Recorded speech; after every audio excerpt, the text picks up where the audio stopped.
Good morning. Good morning. Good morning, everybody. The programmers of the show, we were just talking about it backstage. Was anybody at the burlesque show last night? Of course not, because you're not here. They're sleeping. They're sleeping because it ended at 2 a.m. We were only allowed to be in the building till 2 a.m. And so once we got done, and I don't know if anybody heard, there was a massive thunderstorm that blew through the downtown city.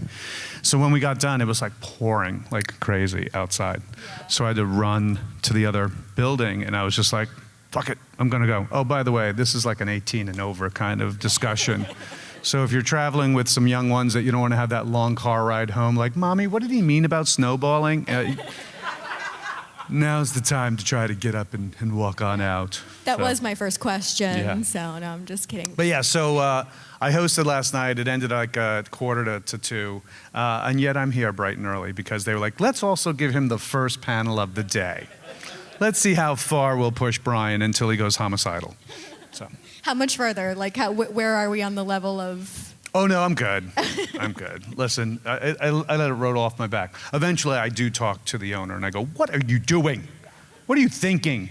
Because he got to chit-chat with Barry Bostwick about Rocky Horror for like 30 minutes longer than they should have, when it was like, just roll the fucking bean footage and start going, man. Like, get the stupid time warp going and let's go. Right. I'm going to tell them next time, like, look, have that in a separate room so they can go as late as they want. Sure. And I start on time, damn it. Right. I'm not Randall, I'm Dante.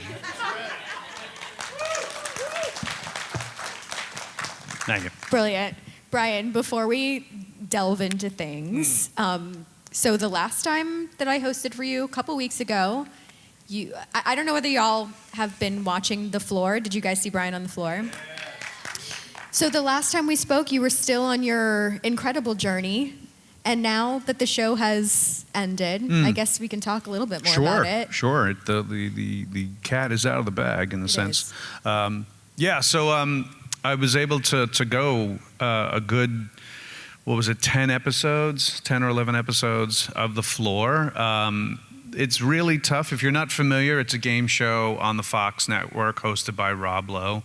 100 contestants are on a digital floor, each being an expert in a certain category, and the whole thing is you have to gain floor space. It's kind of like the game of Risk, where you're gaining more and more territory. And you do that by challenging people in categories. And so by the second episode is when I got challenged. My category, tongue-in-cheek enough, was convenience store items. They ask you for 5 topics that they say, what would you be an expert in? And my number 1 was actually hockey. I'm a big ice hockey fan. And then it was like, sci-fi. And then I even said Comic-Cons. Like, I know a lot about Comic-Cons. And then, science fiction and stuff. And then said, as a joke, I was like, and I've been in a convenience store enough. I know a lot of things about convenience stores. And of course, they picked the convenience store topic. Because come to find out that season 2, some woman had the topic of hockey, so I couldn't do it. And she failed at it. I was like, what a waste of a topic. So I was able, when you get activated in that game, early on especially, statistically, you're not gonna make it to the end. The way the strategy plays out, it's a lot of whoever doesn't get picked towards the end only has like 2 or 3 challenges to eventually win. No poo-poo on the people who win these games, because they're just playing by the rules just like we all are. But the challenge is to win as much territory as you can. At the end of each episode, though, the person who owns the most territory on that episode wins $20,000. I was able to go on a run from the second episode till the 8th episode of winning every week, amassing $110,000. I know.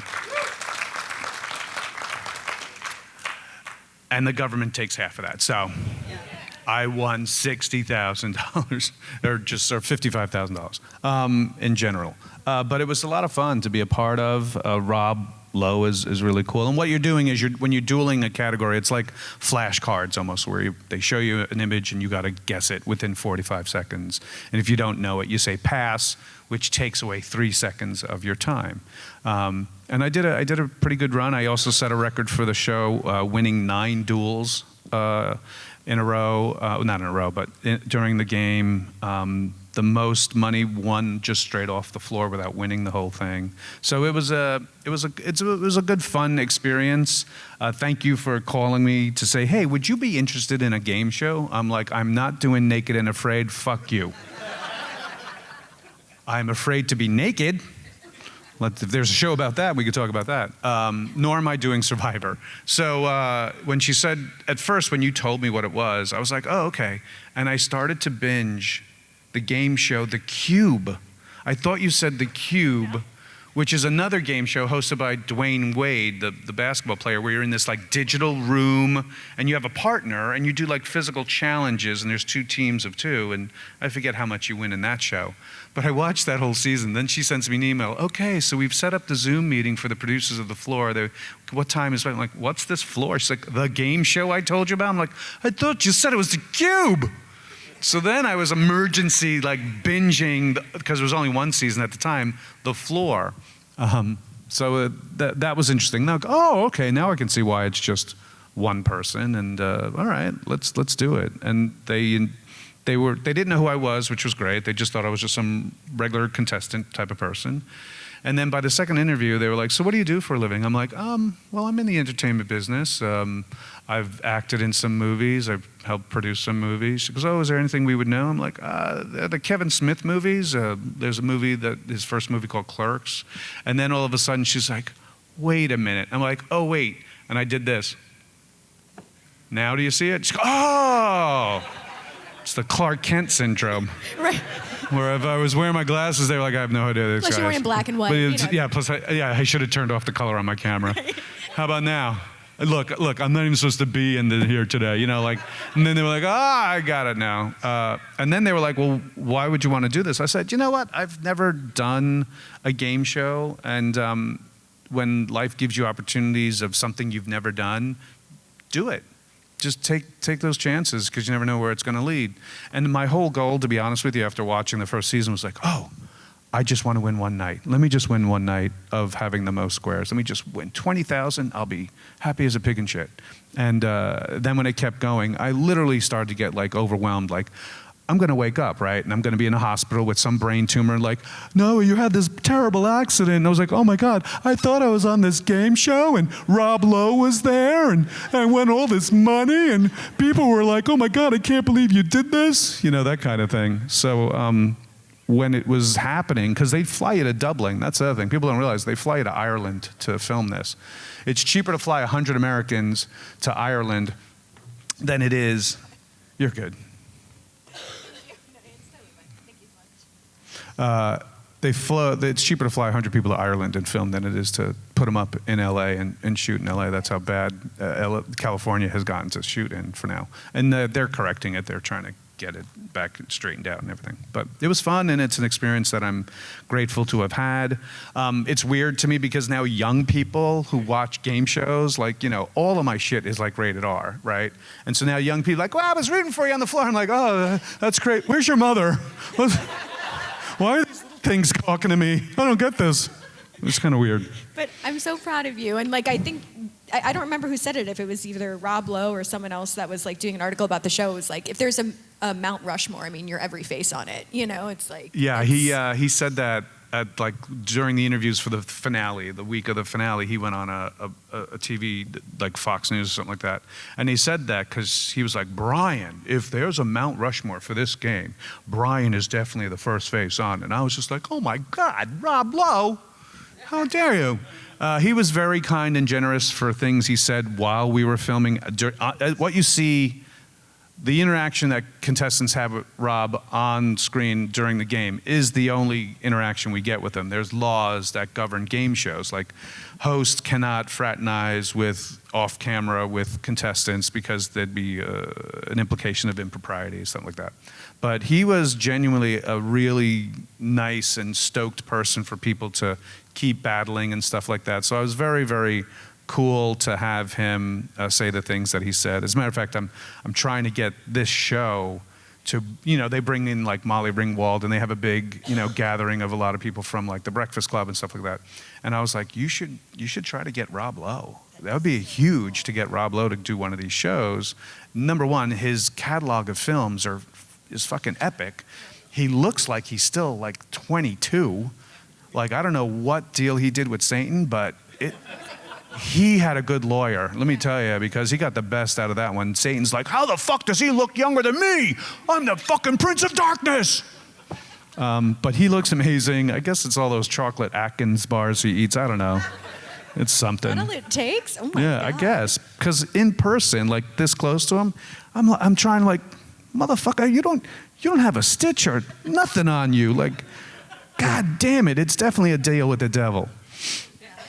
Well, I was going to say, so the last time I hosted for you in person, I wish we could do it again. It was just a lot of setup. But Brian kicked my ass in a live round. It was a good topic, too. It was good. And by the way, big shout out to the technical crew to get it going. They had the screens going, so we went down in front to the screens on the side.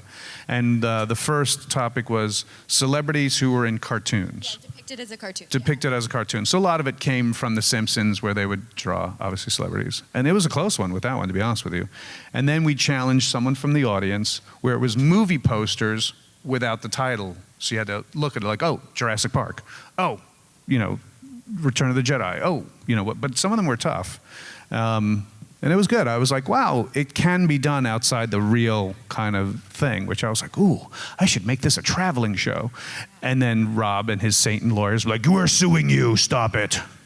So we'll see. In my brain now, like, I'm thinking, like, if it was the Askewniverse playing the floor, how funny it would be when Silent Bob would have to go up, because he would just lose automatically, because he wouldn't say anything. Or maybe it would be like expressions while you're remember he started using his cell phone and just show it. He'd probably have to do that to Rob Lowe or something like that. That would be fun. That's a funny sketch. Yeah. That would be a funny sketch. Yeah. Or maybe Silent Bob is the host. And we're like, what's the topic? Bob, what's the topic? I got nothing. So I could just see fucking Jay, though. Like, a cow, a bong, a joint. That looks like a big bong, too. But they really are all bongs. Yeah. Well, if you're a fan of the cartoon series, there is a whole segment where he's like, he'd look like a dog walking by. That looks like a big bong, too. Oh, my God. Yeah, I love Jay. Jay is hilarious. And he's on tour right now doing his comedy tour, the Amusing Stories comedy tour. And he's very, very funny with Jake Rubel and a bunch of other comics who's very funny. It's so funny because we have Dana Gould here this weekend, and Dana actually did a bunch of the voices for us on the Clerks cartoon. So when I saw him Thursday night when I got into town, and he got into town, a bunch of us went to dinner, and I was like, it's so funny that I should send people over with the cartoon stuff over to you as well to sign, because you did like 6 or 7 voices on the cartoon. It's a small world sometimes. And obviously, mentioning Kevin Smith, and you've worked with him quite a bit. Do you have a favorite project that you worked on him with outside of Clerks? Outside of Clerks? He's so much fun just to work with in general. He's very low-key. I mean, we literally all started together. His first film was our first film as actors. The whole rocket ride that was the Sundance Film Festival for Clerks and stuff like that. But as far as like what are you saying, like a non-Kevin Smith project film? Okay, yeah, sure, why not? I mean, it was great to do the cruise. We just had a cruise, not last February, but the February before. We had our very first cruise askew, Jay and Silent Bob's Cruise Askew. We sailed from Miami to the Bahamas and back. It was like a 4-day cruise. And that was kind of crazy. A whole shipload of View Askew fans. And I was working my fucking ass off. I was hosting a game show. We did live script readings in front of, a couple of thousand people out on the deck of a ship. It was crazy.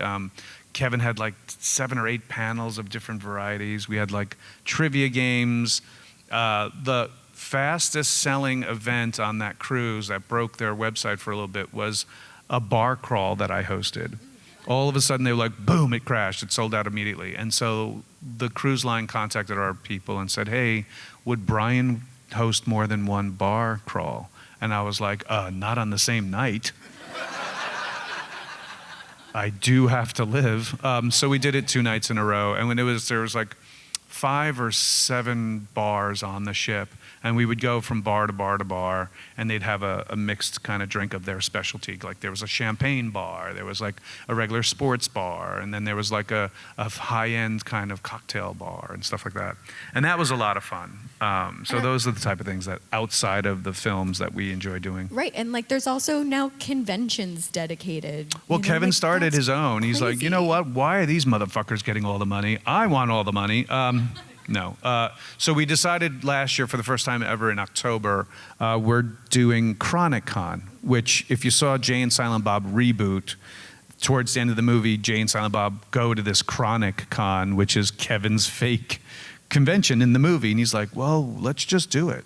So we decided to do it in Chicago because Chicago is centrally located from both coasts. Because people are like, you're an idiot, you should have had it in New Jersey. And then the West Coasters start bitching at us like, why is it always on the East Coast? So we made it centrally located. Every airport has a flight to Chicago. And it's literally right next to the airport. So there was 2 guests that came that flew in early on the Saturday, did all the signings and a couple of the events, and then got the red eye that night back to wherever they were going back to. And I was like, that's a fucking commando hit on the epic level. That's pretty cool. But we're doing 3 days. Last year was the 30th anniversary of Clerks. Inside information here, because I haven't made any announcements yet of who the guests are.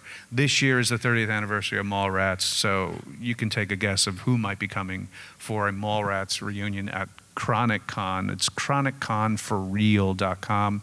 If you come to my table, I have cards to hand out if you want to get more information. But it's going to be really, really good. It's held at the Hyatt Regency at O'Hare Airport, so you can literally land, get on their free shuttle to get to the con. We take over pretty much all the ballrooms they have, and it's a pretty epic size. I mean, that's where Wizard World used to start. Their cons was at this actual hotel. So come on out if you want. Otherwise, there are other Mallrat reunions going on at different cons. I think there's one at Smoky Mountain Fan Fest in Kingsport, Tennessee.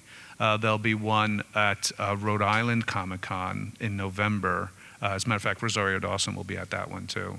So, and we'll see. I know the owners of this show were talking about doing one here, so you never know. They might, at the last minute, start booking a bunch of them. That would be great. I think that would be awesome. I'm totally into it. Okay, so before we get to questions from y'all, obviously your character is Dante, incredibly quotable. I want to know, is there like a quote that you use in your everyday life, either from like another film or TV show? That I use in my own, are there quotes that I use in my own life? Oh, come on, man. I mean, you think of any of the Arnold Schwarzenegger 80s movies, are just everywhere. Like, what happened to Sully? I had to let him go, Remember you said you were going to kill me last? I lied. Hasta la vista, baby. And there was like, no, it is not a tumor. Shut up, quiet, Get to the chopper. Like, you can endlessly go with all those. I do like a lot of quotes from Irish sitcoms, and one of my favorite is, for fuck's sake. Like, I say that a lot lately. I see things on TV, I'm like, oh, for fuck's sake. Or just the logistics of like, oh, we're delaying the show a half an hour. Oh, for fuck's sake.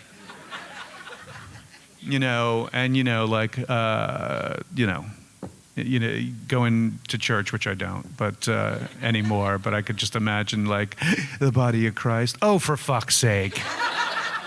It's a wafer. Brilliant. As you can see, I'm a lapsed Catholic. I Listen.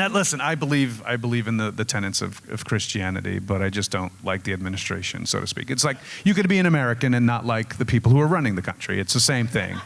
Like, I grew up Catholic. I was an altar boy, award-winning altar boy. That was the beginning of my award. Oh, gee. God, I'm sorry. It was all jokes. Seriously. I'll go to church tomorrow. Hey, we got a Chicago Pope. That's a biggie. Da Pope. Wow, that was spooky. What's happening? I know. It's like a tornado warning is coming through as we speak. Look at you, you got bumps. She's like, oh my God, don't taunt him. You talked about Satan earlier, now you're talking about God? Now we see who has the real pull. I'm Jewish, so I'm just scared. Oh, Jesus. No, I don't know him. No, he was. He was Jewish, from what I was told. Wow, this took a hard left, huh? Politically and religiously. These are the panels I live for. No. Okay. See, it's not just all clerk stuff, kids, and the floor. We'll talk any topic. And that's seriously, we'll talk any topic. And let's find out. Let's find out. There's a microphone right in the dead center up there. If anybody has any questions, come on don't up. be scared. Say your name and then ask your question. Yeah, we can make fun of you or we'll answer your question or both. Any willing takers? I don't see anyone there yet. victims? That's all right. That's cool. That's All fine. right, that's fine. Okay. It's 11:30 in the morning. Okay, we can. I'm surprised someone's like, hey, can I have a bacon, egg, and cheese? Oh, wait, this is the wrong window. Hi. Hi, What's your name? Bree. Hi, Brie. Like cheese. I was just saying bacon, egg, and cheese. My question is, out of all like the View Askew cinematic universe, what was your favorite movie to film? Oh, good question.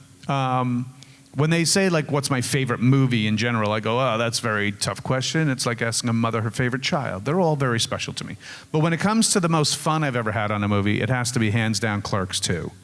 Just because we did so many things in that movie. Plus, we had a lot of people that were a part of that movie. First of all, we got to work with the great Jedi herself, Rosario Dawson.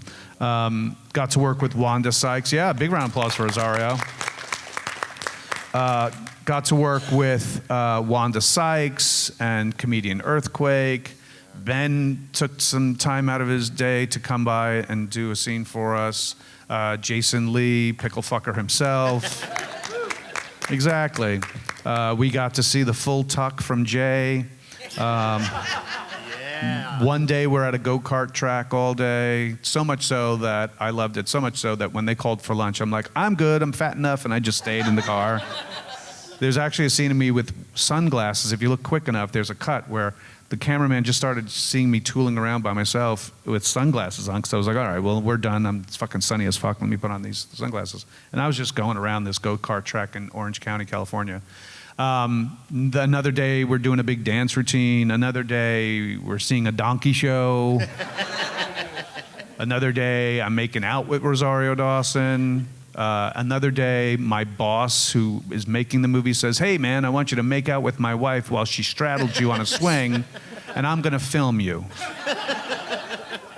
And then at the end, I'm going to pay you. And it's not every day you walk into work and your boss says that to you. So that was kind of awkward and interesting at the same time. I think that's why he killed me off in Clerks III. He was like, fuck this guy. My wife is just like, Brian kisses so much better. Fucking guy. Anyway, thank you for the question. Not a question, a What's your name? statement. Teresa. Hi, I've Teresa. been by your booth a couple of times. Oh, good to see you again. Yes. I'm just coming up here to say how wonderful you look still. Aw, thank you. I'll be back in a couple hours. Aw, that's right. She came by, her and her husband came by earlier, and they said, oh my God, you look great, and blah, blah, blah. I'm like, oh, thank you. Can you do me a favor? Come back every hour and give me this positive affirmation? And fucking straight to apples, these cats have been coming up almost every hour.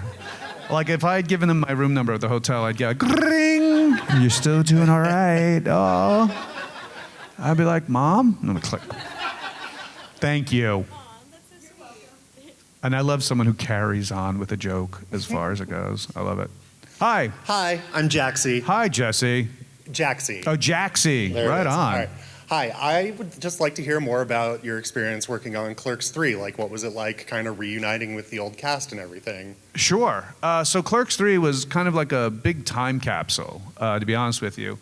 The first script of Clerks III about 10 years ago was a very different script and very dark, actually.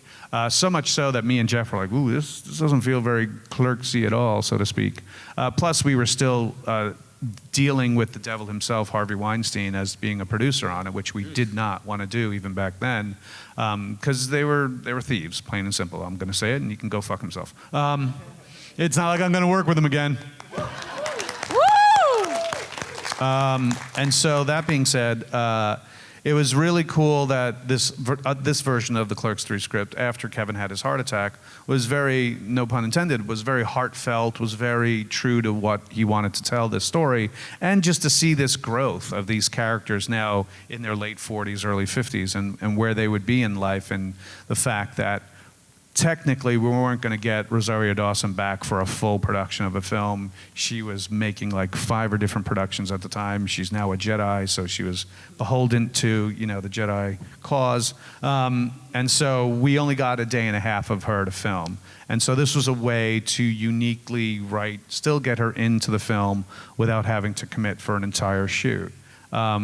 So the storyline for this time around was very different, and I knew there was a lot of heavy lifting emotionally with this one, but I thought it opened a huge door into who these two were, these 4, and then bringing in, you know, people back like Veronica back again, and just seeing how someone who had trauma happen to them in their life dealt with it, and then the physical aspects of, you know, not taking care of your health kind of a thing.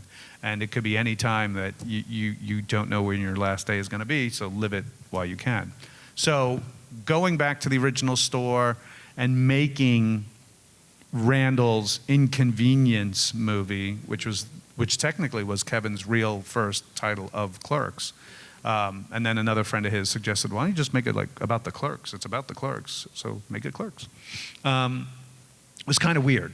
So being able to recreate like the whole salsa shark scene from the first movie, recreating when Jay, in real life, was super nervous about dancing in front of people. That really happened in the first time that we did it. So to recreate all those things was this really trippy mind trip, where if you told me, hey, you know, 31 years ago, 32 years ago, you're going to be back here saying this same bullshit again in 30 years, I would have been like, kill me now. You mean I haven't progressed anywhere in this career, that I just am going to be saying this forever?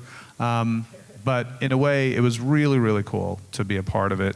And it was a good, I think, a good way to bookend those characters in a way. Doesn't mean we can't do it some more, because obviously we brought Becky back as consciousness of Dante and her spirit. I just tell Kevin, if I'm coming back in 4, I want to be in Jedi robes and be a Force ghost. I would see the only way that Randall would see Dante would be as a Force ghost. I wanted it to be the last thing in the last shot, and they were like, I don't want to get sued by Disney. I'm like, all right, okay, whatever. So we'll see what happens. The other thing too is I think it's best that we, with those characters, bring the cartoon series back. Yeah.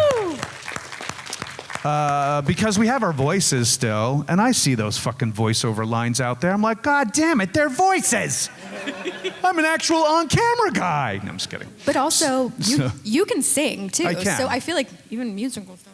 Oh, I could do musicals, sure. It would be nice. It would be interesting to do. So that's the thing I bug Kevin the most about is, can we do the cartoon again? He can do an animated series Clerks no matter what he wants to do. He has the right to do that. We just can't do it the exact style because that's owned by Disney. That was made by Disney, that was owned by Disney. So if we wanted to do that style again, which was Steven Silver's art, and Chris Campbell was the art director for that, who are the same people who did like Powerpuff Girls and stuff like that. We'd have to go through them. And we went to Hulu. Before we made Clerks 3, we went to Hulu and said, hey man, you guys own this property. All the pre-production's ready to go. I have 12 more scripts, episodes ready to shoot. All the main voiceover people said, yes, they want to do it. Let's just do it. And Hulu said, nah, we good. Because they had Justin Roiland at the time making a whole bunch of stuff for them. And this was before certain things were said about him.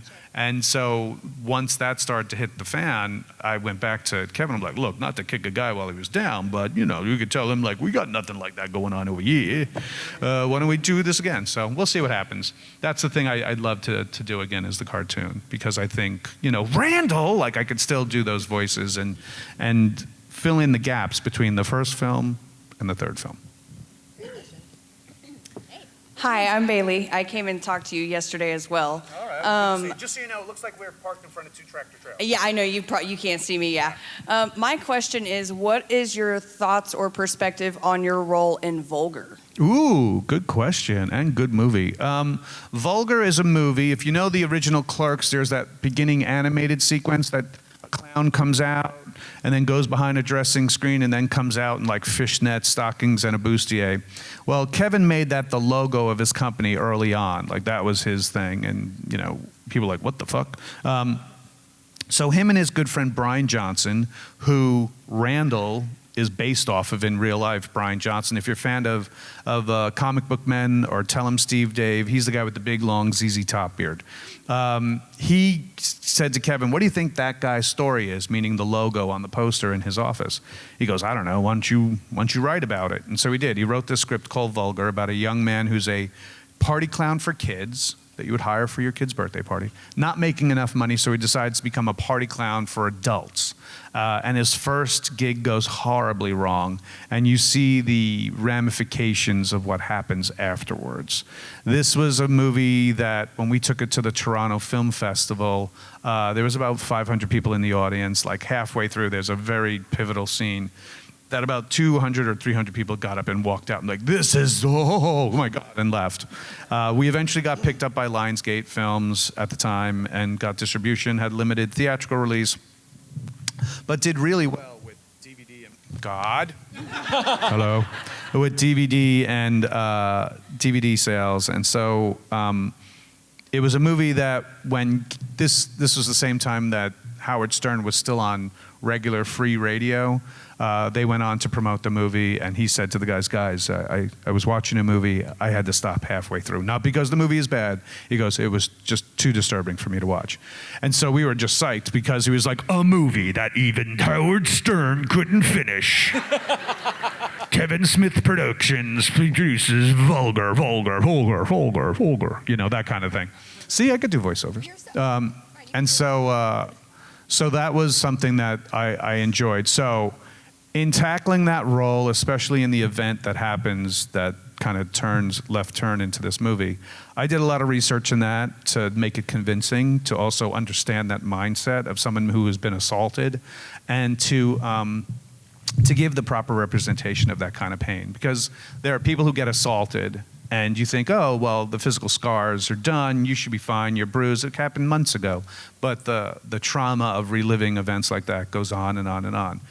And with women, because that's the most common type of assault that we know of, then that people are like, oh shit. But when it happens to men, it's just a different like, oh, that's oh, geez, you must have done something. Why, you know? So to give that representation was a difficult task. And I remember I would be in the makeup chair because I'm in clown makeup when the assault happens. And we shot it over a 2-day period. So they had to recreate the distress of the assault, of the movement of the makeup and stuff. And I would just sit and get into the headspace and just start crying. Just my tears start rolling. And when the makeup artist was like, oh my God, honey, are you all right? And my girlfriend was telling her, no, he's fine. He's going to where he has to go. And so that's a movie I'm really proud about. It's my #1 selling DVD when I go to cons for people who know about it. And it's very hard now to find them. As a matter of fact, I'm trying to get in touch with Lionsgate and the producer who produced Vulgar to do a Blu-ray cut of it with a new commentary track. Hopefully we can get that done by next year. I literally have one copy to sell with me at the booth, and it's $50 because it's so rare to find now. But hopefully we can do a Blu-ray release of it, and I'm very proud of it. So to get into that mind space, yeah, it was that kind of feeling. Just like the kind of work I wanted to put in for Clerks III, in knowing the loss of losing your wife and unborn child, and the pain of just depression over years, and just that pent-up, built-up thing, and you know, the thoughts of not wanting to be around and stuff. So when you do the research and you get into that mindset, you know, you can get into really dark places. But people, you know, you could be sitting next to people not realizing they're struggling, like really struggling, but they're putting on that happy face. They're cosplaying. They're putting on masks because they don't want to be who they are. They want to be someone else. And we can all relate to that here in this, in this convention, because that's what we're doing for the most part, or some people are at least. So thank you for that question. Thank you. We got about 10 minutes left, Brian. You got it. 10 minutes. Here we go. Oh. Hello, Mr. Halloran. My Good to name see is. ya. Excuse me. Good to see you. Oh, thank you. Good to see you too. My name is Travis. Hi, Travis. Hi there. And now, my question is: as you decided not to go into acting or anything like that, what would have been your second career choices? Great question. When I was younger, I followed my dad around everywhere, and my dad was an automotive mechanic and engineer, and I just wanted to be in that world. So I would go with him. He worked for the French car company called Renault, which is still in Europe. It's one of the big car companies of Europe and Asia, but they pulled out of America in the late 80s. And so I would go to work and learn about fixing engines and rebuilding carburetors and tearing down stuff and learning how to do brake jobs and bleeding layer lines and stuff like that. And he passed away when I was 15. Well, he got sick, like with heart issues, like at the age of 10 or so. And then he was only 51 when he passed away. So he passed when I was 15, which is a very formative year of a young man's life in high school. And so that just ruined me. Like, I didn't do well in school. And what saved me was actually role-playing games, D&D, Village Vigilantes. And those are the things that I've been lucky to have. Gaming, not wanting to be who I was because my regular life was going to shit. My dad was dying, but I had a circle of friends who I'm still, to this day, friends with. And we game at least once a week. I miss him every day. Every day. I'm proud to be his son.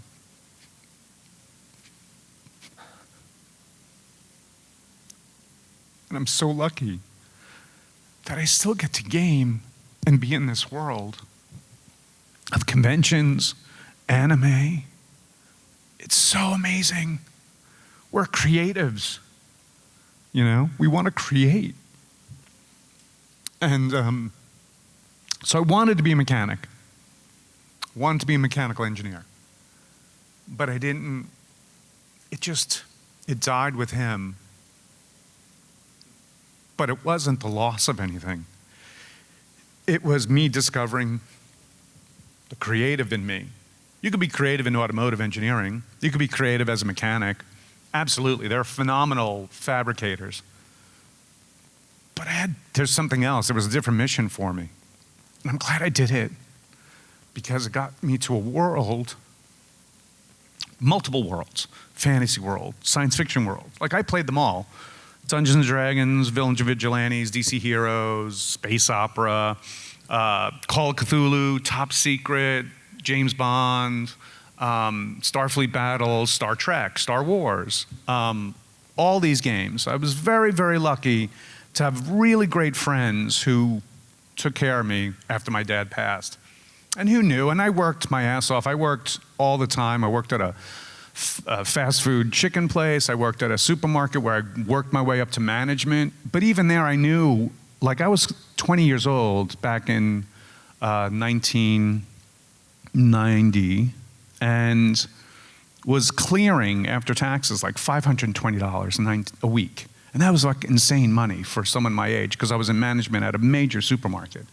But it was creatively killing me. Like I wanted to act, I wanted to tell stories. Like I was, for instance, I was the fish manager at a seafood department of the supermarket. And I would go up there and do voices, like I would do Popeye. I'd be like, good morning, everybody. We got a whale of a sale here at the seafood department. I got the catfish here. I gotta say, you're so delicious. Like this is over the store intercom, right? And it brought people to my booth to go like, who's the nut with the fucking fish thing? And it was that kind of outlet. I knew I needed to have a creative outlet. That's how we create the world. We create, we do. You can't just exist. Everybody has a creative outlet, no matter what you're doing. Whether it's gaming, you create a character in a video game, or D&D, or whatever.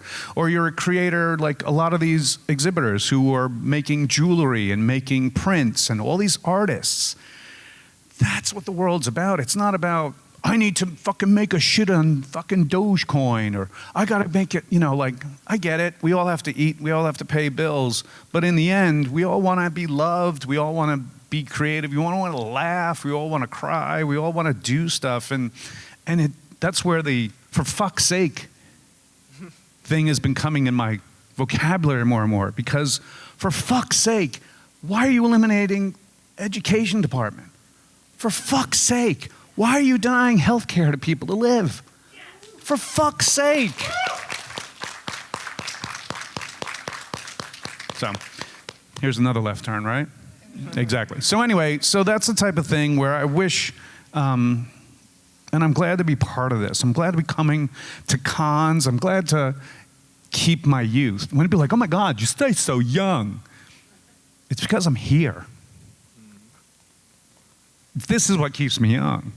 Everyday shit, oh man, that'll burn you out. Traffic, bills, worrying about what someone is saying about you, but which, by the way, don't give a fuck what people say about you, to be honest with you. Just live your life and treat other people like you want to be treated. I have a bumper sticker on my table, and it's like a very weird, watery color of a somewhat Jesus-looking kind of figure, and it simply says, don't be a dick. Just saying. I mean, if that was the one commandment, that would be awesome. So our Lord has given us this one commandment. He has said, don't be a dick. Wise words, Ishmael. I agree with you, Moses. We shall no longer be dicks to each other. I'm looking at you, Abraham. That would be the best. You think we can get Charlton Heston? I know, Charlton Heston. Yes. Anyway, hi, how are you? Hello, my name is KJ. Hey, AJ. Thanks so much for coming down, Brian. It's so great to see you. Thank you for having I just me. want to start by saying I work at a burger shop in Kansas, and we quote Clerks 1 and 2 basically every single day. It's a movie that means an outstanding amount to us. We relate to it a bunch, and just thank you for being a part of it. Oh, not at all. I mean, that's the one thing. Thank you for that. That means a lot to us.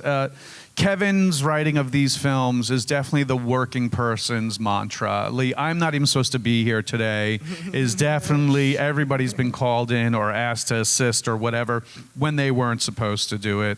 I remember once I was at a TGI Fridays or something like that, and one of the staff, the wait staff came over, and they had the name tag Dante. And I was like, oh, you're Dante? They were like, no, my name is Mike. I'm like, what's with the Dante? He goes, actually, we have a manager here who has a bit of a sense of humor. When anybody who's being called in on their day off comes in, they immediately get the name tag of Dante. And I was like, well played. Well played. I know for certain it's going to be on my tombstone. Here lies Brian O'Halloran, born and blah, blah, blah, died, blah, blah, blah. He's not even supposed to be here today. If I can give one last chuckle to people like that, I'm very happy for the career I've had. And I know that I'm blessed to have every day with everybody. So to be here, to do this, to live amongst everybody, it can't get any better than this. And for me, that's just my life. And I'm not full of myself. I'm not the, where's my fucking kid with the latte? I'm not that. I was definitely humbled.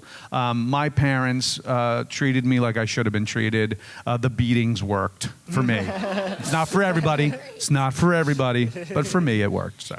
Did you have a question too? Yes, my question is, speaking of Kevin's writing, between what is written on the script and what ends up on the screen, what do you as an actor notice that changes between script and final product? And especially, what is improvised, if anything is, on set between like what is written in Kevin's script and what you guys or come up with and decide on the day? So great question.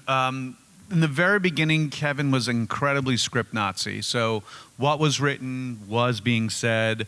Obviously, as the actor, you're doing the interpretation of how to do it. So I'm not even supposed to be here today. He was like, I need it more whiny. I'm like, oh, all right. I'm like, I'm not even supposed to be here today. I'm like, all right, there you go. That's it. Yeah. Let's do it more like that. You know, there were those type of things. As we moved along over 30 years together, especially with Clerks III, we were trying to figure out how to really do the end here. And the end, which we're at the end of our interview today, actually, the end became more of a collaborative effort. So there is a lot of stuff that we always shoot extra, and then Kevin trims it down, and it winds up on DVDs as deleted scenes and stuff like that. But those are the type of things where if we have we want to take a take where we want to improv or what have you, he'll let us have it, especially in the age of digital. It doesn't mean anything now. You can just delete it if you don't like it. But he's allowed actors to have the freedom to roll with some things, and I've been really appreciative of it. I'm thankful to know the guy, and the fact that he's such a prolific writer and continues this day to be one of the most hustling cats out there in the world. I'm very appreciative, just like I'm very appreciative to taking up your 11:30 time slot of your morning today. I appreciate you guys for being here. I appreciate you guys coming to my table. I appreciate everything that you say via the internet, bad or good, I don't care. It doesn't matter to me. Just to be acknowledged is always such a great thing, and I appreciate you. I love you all. Please, just don't be a dick. Reach.